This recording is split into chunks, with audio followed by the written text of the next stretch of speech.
Hey, everybody. Welcome back to another episode of the Traveling Therapist Podcast. Excited to have our guest today. She's doing some really cool stuff and she's a traveling therapist. So, Jaclyn Rubbo is here with us today. Jaclyn, I'd love if you'd start out and just tell us, how did you go from being like a traditional therapist to a traveling therapist? Okay, yeah, I'm happy to share that. I had a private practice after many years of working in community mental health. I was the clinical director of a rape crisis center before I got pretty burned out, moved to Montana, and started my private practice. And I had set up a practice that I loved that was kind of a combination of in person in Missoula, Montana, where I was living, and virtually online with clients in California, where I was licensed previously. And also, a lot of people in Montana live, it's a pretty big state with not a lot of support. So, a lot of people were interested in telehealth who might be living around the state. And I loved it. It was the practice I had always dreamed of. And then I got pregnant. And that's really where my traveling journey started, totally unexpectedly. So I had my daughter, and I was planning to take like 3, maybe 4 months off. And during that time, I didn't realize it at the time, but I probably was struggling with some postpartum anxiety.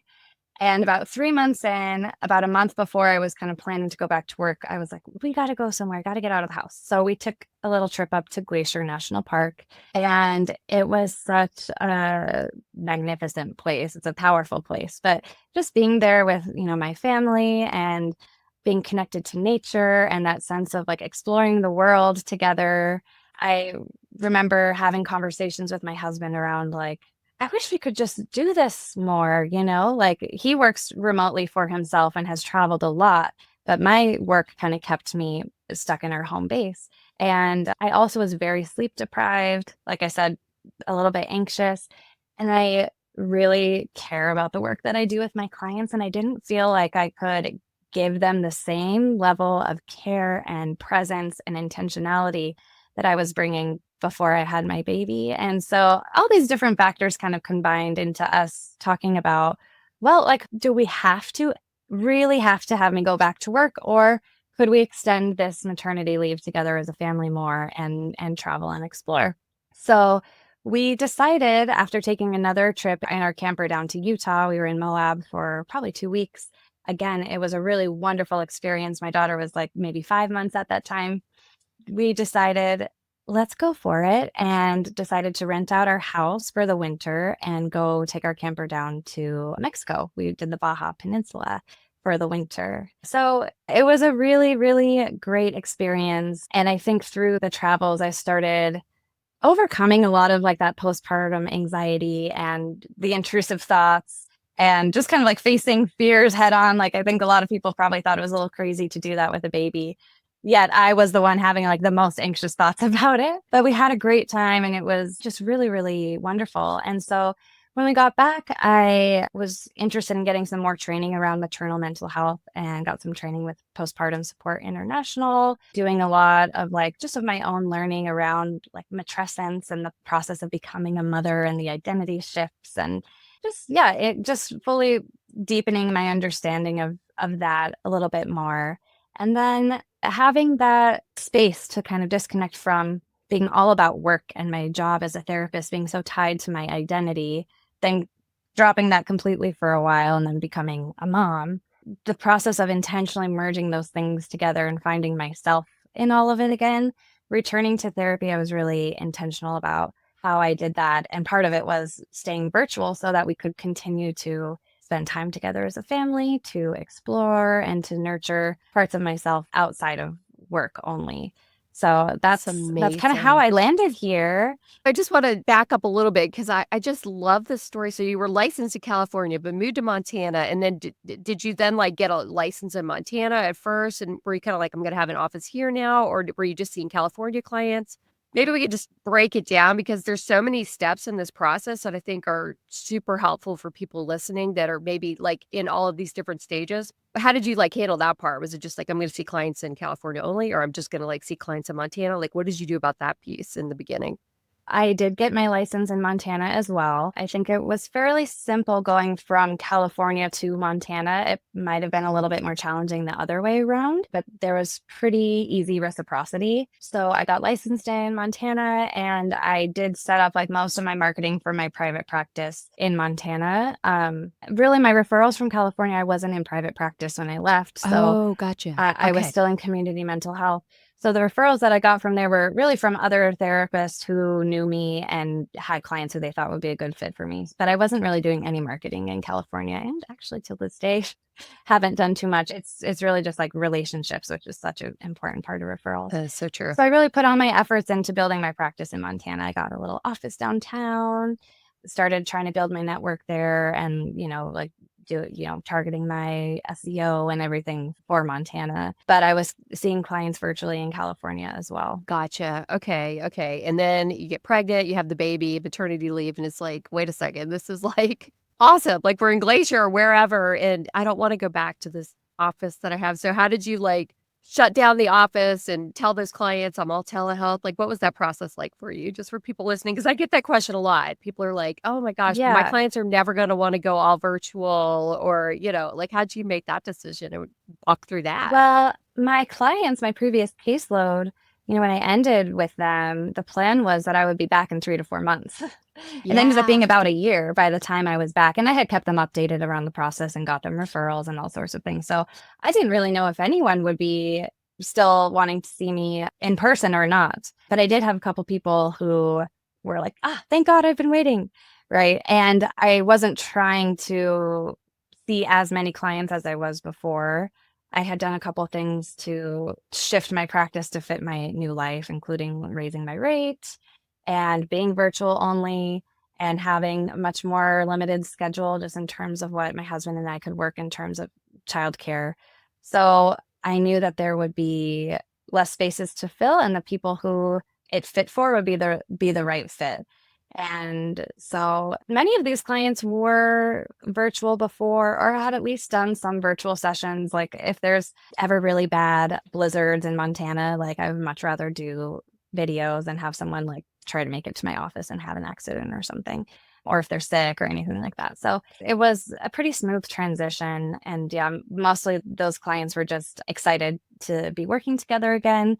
And then new clients, I just made it clear from the beginning, like that this is remote only and people were either looking for that or felt good about that if they determined that I was the right fit for them. Yeah, that's awesome. So husband's remote too. So if I'm understanding correctly, y'all basically are working out of a camper, right? I mean, or like is it RV? Is it a Maybe. camper? Like We I have think a you're in it now, 20-foot maybe. travel trailer. I'm in it now. Yes, this is our mobile office and home. It's pretty small. It's just 21 feet. It's the three of us and a giant golden doodle. Oh my gosh. Yeah, so we have really worked together as a team to make the space work for everyone in terms of even like when I'm scheduling my sessions, I do it first thing in the morning when my husband, he's not a morning person, so he tends to have his brain turn on at night. So he takes my daughter, they go on adventures, they have their daddy-daughter time, they go on hikes or play at the beach. There's only been a few times where we've been in really bad weather in like a remote place where they go into our truck and play in there, which she has fun doing it. She's 2 now. And yeah, and then, when he has meetings, the same thing. I take her and we go and explore and spend a lot of time outside, which is really good for everybody. Oh, that's so fun. Oh my gosh. Because I don't know, my boyfriend's like 6'4". He's like this huge guy, and he's like, I could never live in a little space like that. So I just always wonder how these families, like my friend Amber lives in a van with her husband for like a year and their two dogs. And I'm like, I don't know how you did in that little space because he's just so like big. He could never do it. But that's just really interesting to me. Yeah. And y'all have been doing Yeah, it. we spend a lot of time outside. Nice. And then I'm Yeah. thinking like Glacier, right? With like mountains and, even Montana with all the mountains and everything. Is it hard to get consistent internet, or like what's your solution for that? We have Starlink Okay. and it's been great, as long as you have a clear enough spot. So there's only been a few times where we've had to, like, we can't stay in that campground because I have sessions or he has meetings. So we've, gotten creative and found other places. But Baja is an amazing place for clear open skies because you're right on the beach by the ocean.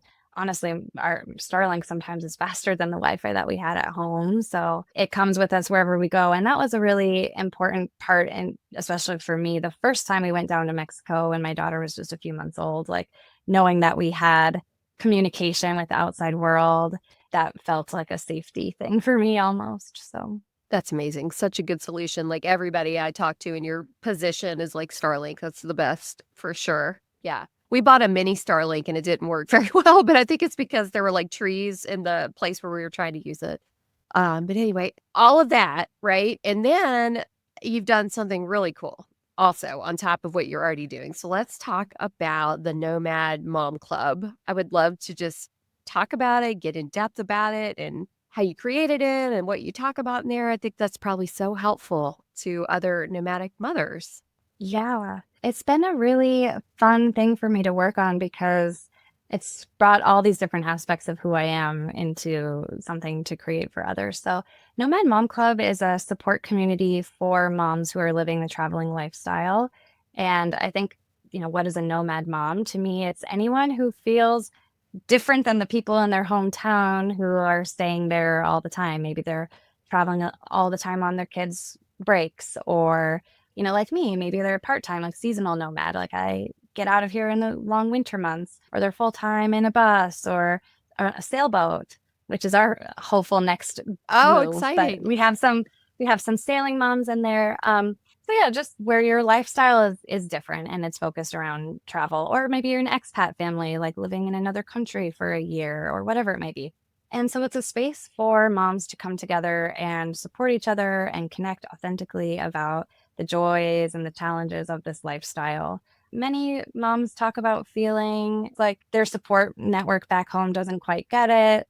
They either see that they're like living a life of vacation, which, there's Mhm. a lot of joys to this lifestyle, but it is still real life with real life challenges, or feel like if there's a challenge, they're like, well, maybe you should just come home and, buy a house and settle down. Yeah. So just a place to share the whole experiences and then the unique experience as moms, often holding the emotional and mental load.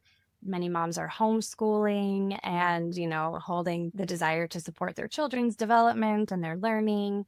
So it's a place for us to take care of each other, to be seen, to be understood, share resources. We do 2 live support circle calls a month. And then we have a lot of asynchronous support because traveling sometimes it's on the move. It's hard to be in a certain place in a certain time and have enough Wi-Fi or children settled to hop on a call.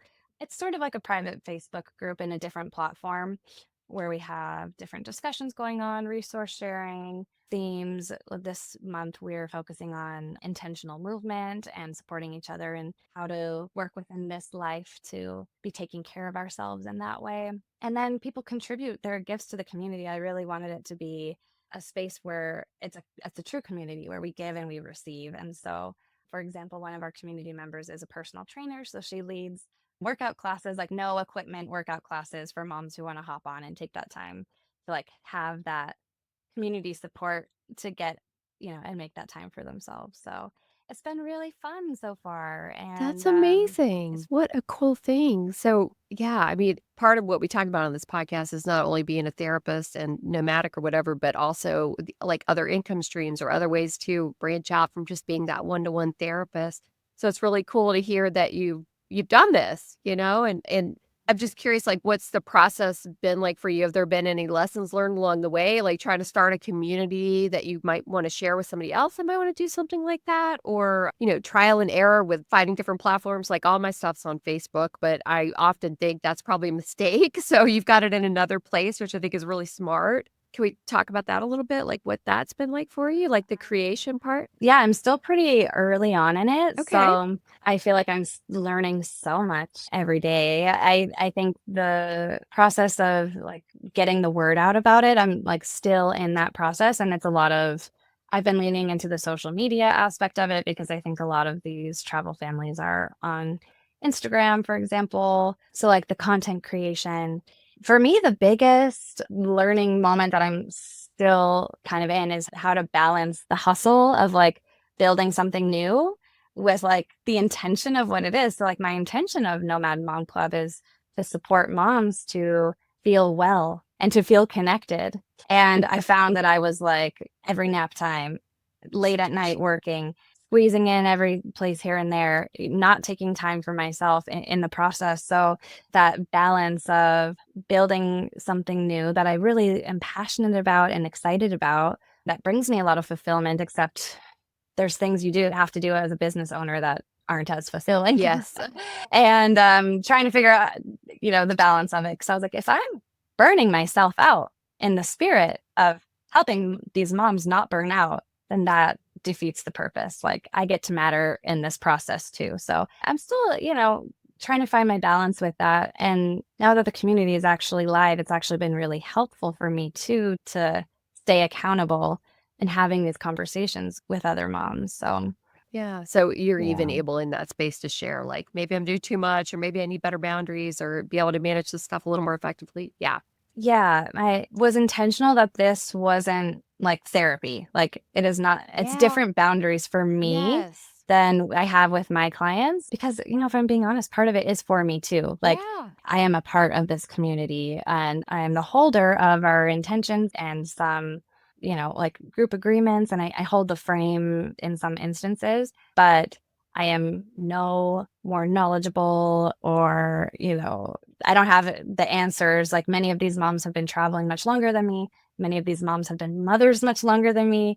So really just like I'm organizing the community for us, including me. That's so cool. Yeah. Yeah. And just noting, it's not just for nomadic mom therapists, it's for like all nomadic moms, right? There's like, it's very general Yeah. and open to that audience. Yeah. That's Yeah. amazing. Another thing I thought we could touch on a little bit is this really unique modality that you use in your therapy practice, because I think another thing that comes up a lot is like, how do I manage this modality I want to do and be online and like being able to still see my clients effectively and all of that while you're like in Glacier National Park or something. So can we talk a little bit about this modality that you use? Because I read about it and I was like, I don't feel like I know a lot about it really. Oh, I'm happy to. The primary modality that I use is called NARM, which stands for the Neuroaffective Relational Model. And it is a newer approach to specifically complex trauma. And it's different than the approaches that I would use for shock trauma. Like, I'm also trained in EMDR, for example. I learned about NARM from a former supervisor who was a somatic experiencing practitioner, and I learned a lot from her around SE. But when I was working in the sexual violence center, I realized that with a lot of my clients who were adults who were healing from child sexual abuse, their symptoms were not the same as like the shock trauma, nightmares and flashbacks and hypervigilance and that sort of thing. They were working through a lot more around shame and oftentimes it's someone that they trusted who violated them. So the relational trauma aspects.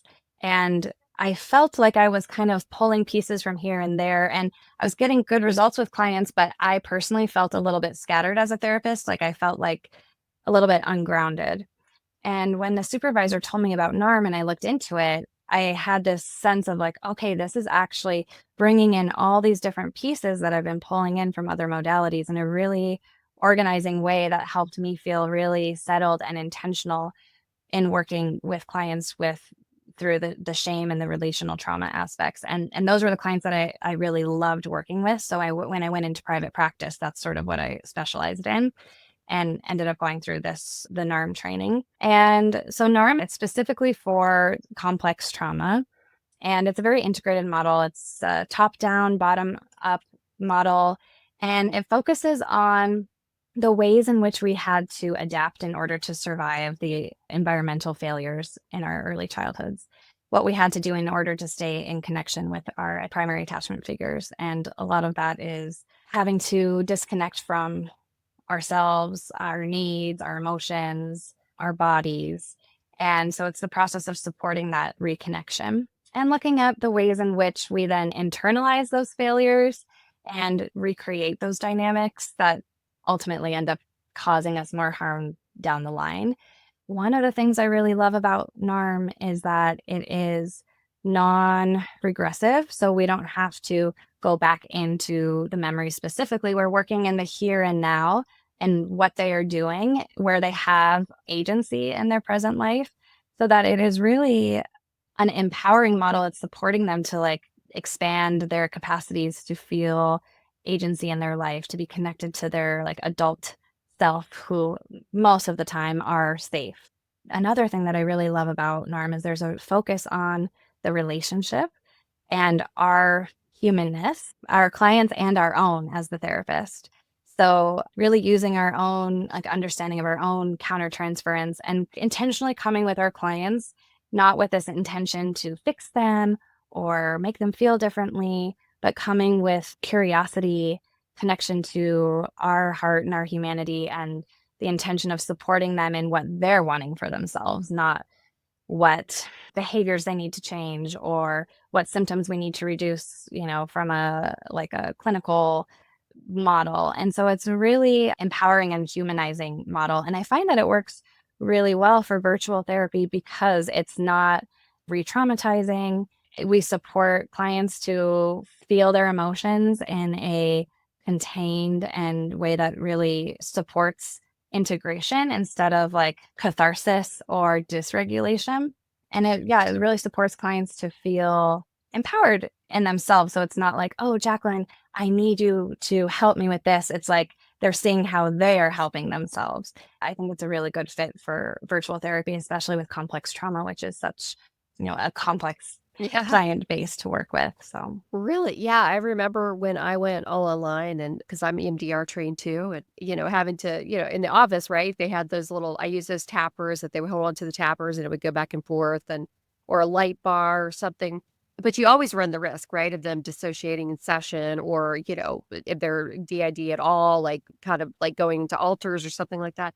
So I like this idea of being more like present and using tools that maybe and you don't have to use a light bar. I guess you don't have to. I guess you don't have I don't know if you do have tools like that, but definitely when I went virtual, I had to adapt a lot to, like what kind of tool am I going to be able to share my screen? And now it's like a bouncing ball they have to watch. And it's like they seem like they're here, but there's always that fear of you're virtual and what if we lose the connection and they're like in some altered state? Like all of that was definitely a concern when I first went all online and try to continue with like my, high acuity trauma clients that I was doing EMDR with. Like that was a huge transition for me. So I liked the idea of this when I was reading through the information you shared before the podcast. I was like, this is super interesting. And I don't know anything about it. So I'm glad you're sharing it.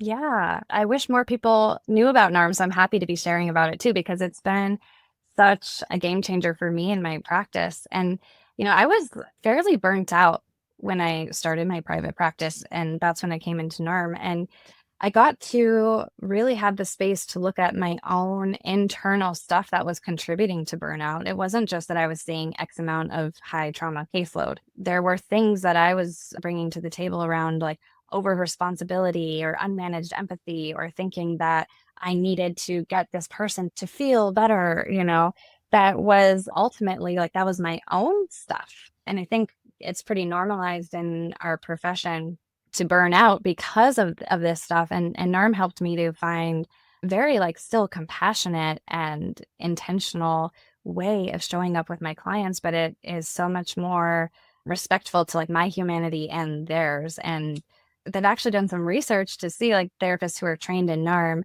actually are less likely to burn out and feel more resilient with complex clients. And that's where paying attention to our own humanity, which like a lot of models focus on the skills that we're giving to our clients. It's really powerful to have the space for that. That's amazing. And being a nomadic mom with a husband that's got, a different schedule. Y'all are having to like, transition between this little space and swapping childcare and all of that. Like, I think it's really important because it's fun. It sounds fun, but it is harder, in my opinion. It really Yeah. is. Being nomadic in a lot of ways, it's harder. Yes. And that's why another reason why I really love this modality, even before I was traveling, but I've always been I always get this like, I don't wanna when I have to like prepare a worksheet or find this thing. Like I love the present moment orientation is so it's in service for our clients, but it works for me as well that I just have to make sure that I'm present and available and clear on how I'm showing up and kind of grounded in why I'm doing what I'm doing in the moment. I don't have to do a lot of prep and stuff before. And yes, it is sometimes hard if they're like rushing to get out. Hey, no, she needs her umbrella or like whatever to get out the door. If I don't give myself enough time to like sit before I hop on the session.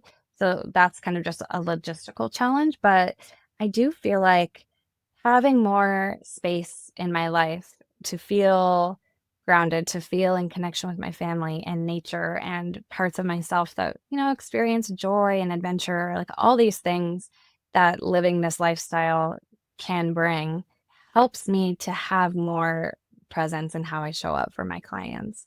And so, like, there are times when I'm like, you know, we can get in our heads about like, oh, I'm feeling, a sense of guilt that I'm on a beach in Mexico and my client is here talking to me about this despair that they're currently going through.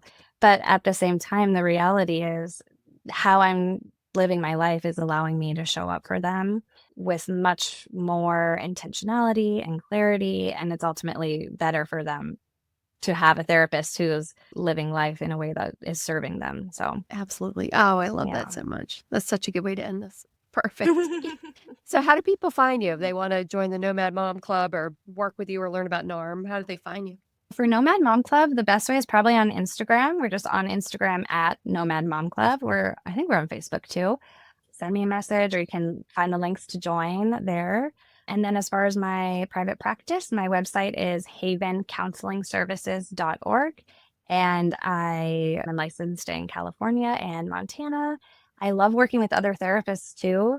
I know some therapists don't, but I love it. Yeah. And anyone who's wanting to heal the dynamics from their childhood that are getting in the way of the adulthood that they want to live and wanting to do virtual therapy, that's a great fit client for me. Yeah. And NARM, I think it's NARM Training Institute. Okay. If you Google NARM, you'll find it. Okay. But I'm happy to talk with anyone about NARM too if they have questions about that. And I am thinking about offering supervision for people who are Ooh. going through the NARM training too. Oh, So cool. if anyone is interested in that, I'd be open to chatting. Nice. I love it. Well, thank you so much for Yeah. taking the time today to share your story. It sounds just amazing what you're doing. Yeah. Yeah, thank you so much. Thank you for all the resources that you provide the traveling therapist community and a space to share in the challenges and support one another. And You're I think we're welcome. on a shared mission in our own ways. Absolutely. Yeah. I mean, what a cool thing. The Nomad Mom Club. When I read that, I was like, oh my God, this is awesome. It's like so needed, I'm sure.